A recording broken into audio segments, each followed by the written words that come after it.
You wake up in the night. Your mouth is so dry it feels like something has been left open, like the moisture has simply left. You reach for the glass on the nightstand, drink, lie back down.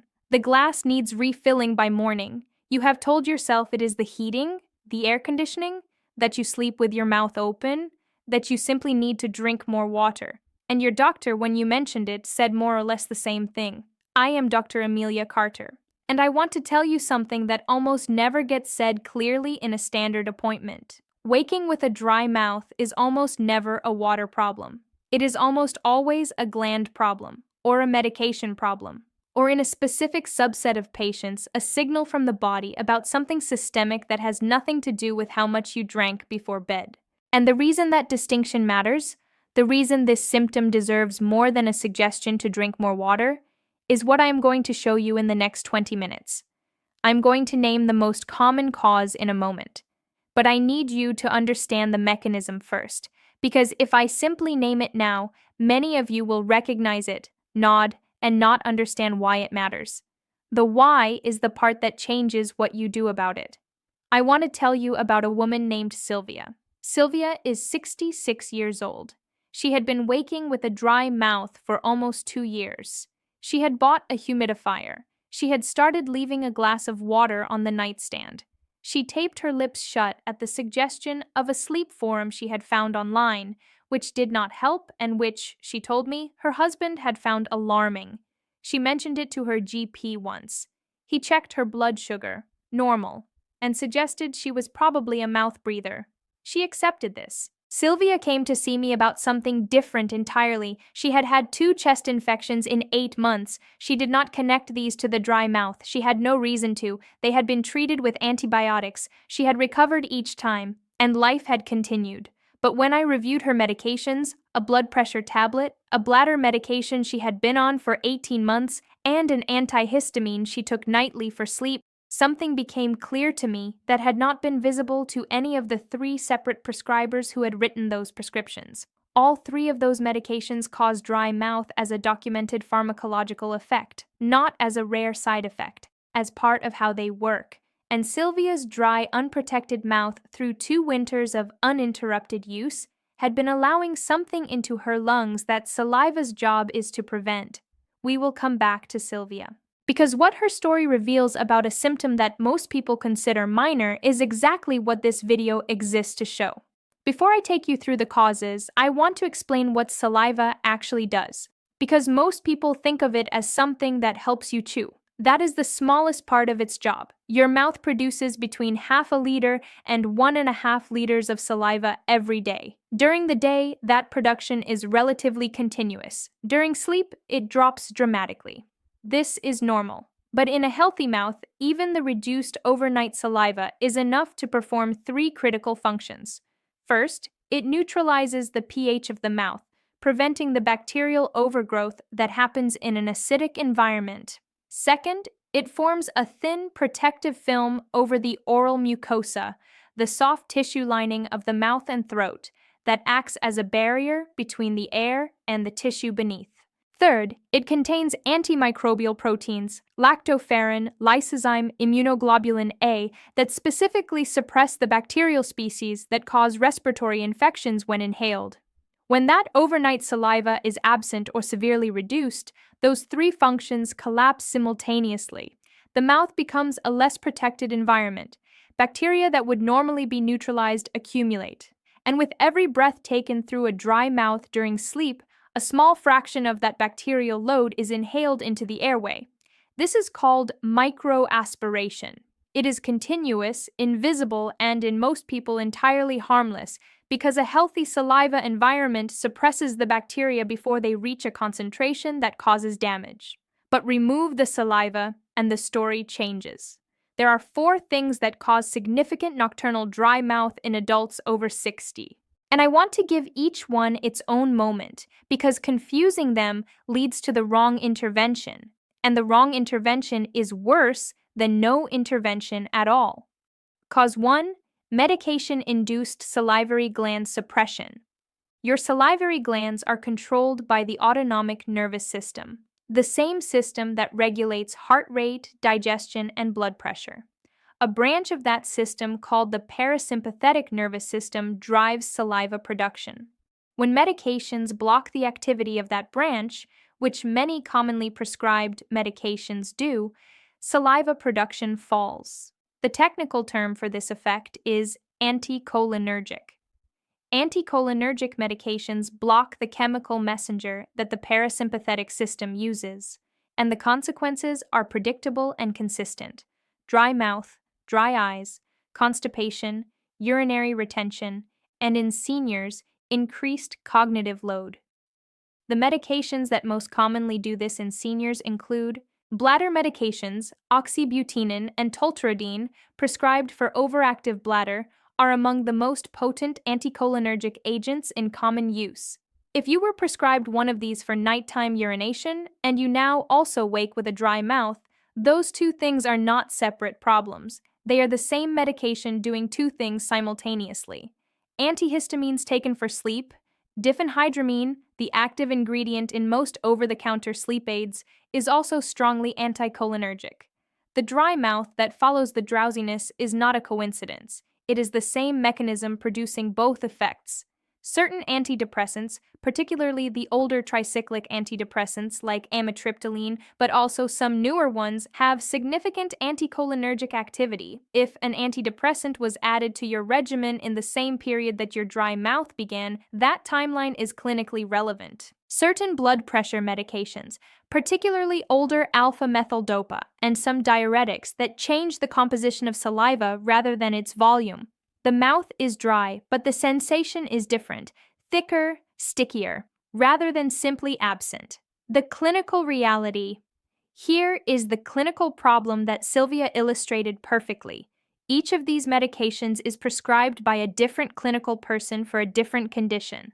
The bladder medication comes from the urologist. The antihistamine is bought over the counter. The blood pressure tablet is managed by the GP. Nobody is looking at the combined anticholinergic burden of all three simultaneously. That combined burden is what determines the degree of salivary gland suppression. And in a senior on 3 or 4 medications with any anticholinergic activity, the combined effect on overnight saliva production can be severe, even if each individual medication seems tolerable. Cause 2, Sjogren's syndrome, the autoimmune cause that is frequently missed.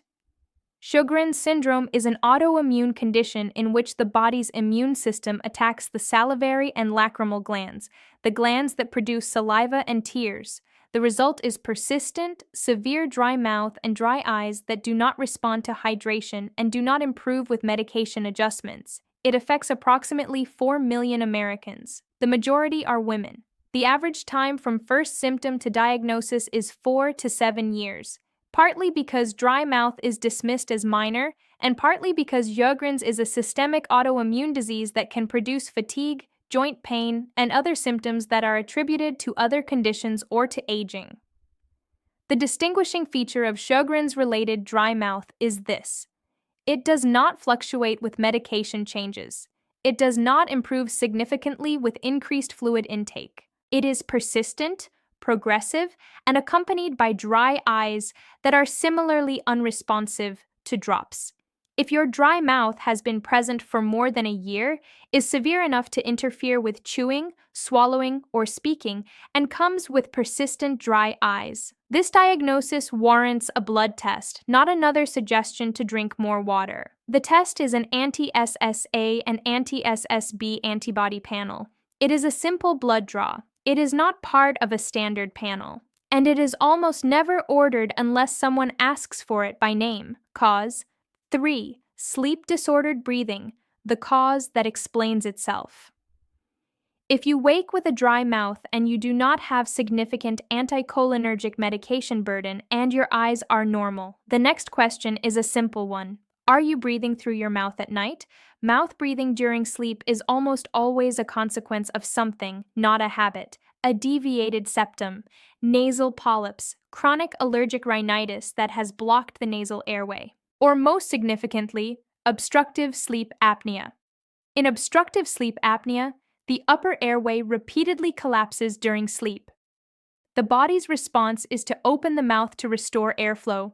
The person does not remember waking, but they wake repeatedly, with air having passed through the oral cavity, drying the oral mucosa, evaporating the limited overnight saliva, and leaving the protective film absent by the time the 3 a.m. bathroom trip arrives. The sign that distinguishes mouth-breathing dry mouth from gland-related dry mouth is this. Mouth-breathing dry mouth is often accompanied by a sensation of throat dryness rather than, or in addition to, mouth dryness. It improves quickly on waking and rehydrating, and it is accompanied in many patients by other signs of sleep apnea: morning headaches, unrefreshing sleep, daytime sleepiness, or a partner who has reported snoring or pauses in breathing. If any of those signs are present alongside the dry mouth, the investigation is a sleep study, not a salivary gland test, not a medication review. The sequence matters. Treating the dry mouth without identifying sleep apnea as the cause treats a symptom and misses a condition that carries its own significant cardiovascular and metabolic consequences. Cause 4. Undiagnosed or poorly controlled diabetes. Elevated blood glucose suppresses salivary gland function through two mechanisms. First, it reduces the water content of saliva by drawing fluid toward the bloodstream through osmotic pressure. Second, chronic hyperglycemia damages the small blood vessels and nerves that supply the salivary glands, progressively impairing their function over time. The dry mouth of diabetes has a specific signature. It is accompanied by increased thirst that is not fully satisfied by drinking, by frequent urination, particularly at night, and in some patients by a slightly sweet or unusual taste in the mouth from elevated salivary glucose. If your dry mouth is accompanied by those features and you have not had a fasting glucose or HbA1c checked in the past 12 months, that test should happen before anything else. Sylvia's 2 chest infections in 8 months were not bad luck, they were microaspiration. Every night, through a dry and unprotected oral environment, bacteria that saliva should have neutralized were being inhaled in small amounts into her lower airways. Each episode was treated. Each time, the antibiotics resolved the immediate infection. And each time, nobody asked the question that would have changed the story. Why does this keep happening? Aspiration pneumonia, infection caused by microaspiration from the oral cavity, is the 4th leading cause of death in adults over 65 in the United States, and in a significant proportion of those cases, the underlying driver is reduced overnight saliva production from the medication sitting on the nightstand. This is not a rare complication. It is a predictable consequence of a specific physiological failure that can be identified, named, and addressed. There is also the question of dental health. Saliva is the primary defense against dental decay. It buffers the acid produced by oral bacteria and remineralizes the enamel surface. In patients with severe dry mouth, the rate of dental decay accelerates dramatically, not from poor hygiene, but from the absence of the protective medium that hygiene cannot replace. Many seniors attribute their dental deterioration to age. In those with significant medication-induced dry mouth, it is medication. And for those wearing dentures, dry mouth is even more consequential.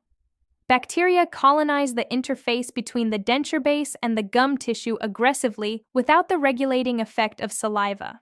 Denture wearers with medication-induced dry mouth are at meaningfully elevated risk of oral infection and, through the same microaspiration pathway, of respiratory complications. What I am asking you to take from this section is not alarm, it is a recalibration. Dry mouth is not a minor inconvenience. In seniors on multiple medications, it is a clinical finding, and clinical findings deserve clinical investigation. Write these down, or stay on this section and replay it. These are the specific words for 4 specific conversations, 1 for each cause.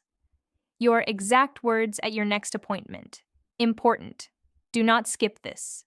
Do not stop any prescription medication because of dry mouth without discussing it with your prescriber. Some of the medications that cause dry mouth are managing conditions where abrupt discontinuation carries its own risk. What you can ask for is a medication review specifically focused on anticholinergic burden. That is a named codified clinical assessment. Request it by that phrase. It gives your prescriber a specific task rather than a general concern. Sylvia's bladder medication was switched to a formulation with lower anticholinergic activity. Her antihistamine was replaced with a non-anticholinergic sleep support under guidance. Her blood pressure medication was reviewed and confirmed as a low anticholinergic option. No change needed there. Within 6 weeks, she told me the dry mouth had improved significantly. She was no longer waking to drink from the glass. By the end of 3 months, she had not had a chest infection. Her dentist noted at her next checkup that her decay rate, which had been progressing, had slowed. She said something to me at that appointment that I want you to hear. She said, 2 years. I told 3 different doctors. Every one of them told me to drink more water. Nobody once looked at what was in my medication list. And then she said, I only came to you about the chest infections. I didn't even mention the dry mouth. You asked. That is the point of this video. Not that you had a bad doctor, not that the system failed you maliciously, but that the question, the specific right question, asked at the right moment in the right context, changes everything. Your doctor has 12 minutes. I hope this video gave you what 12 minutes cannot. Before you go, one question.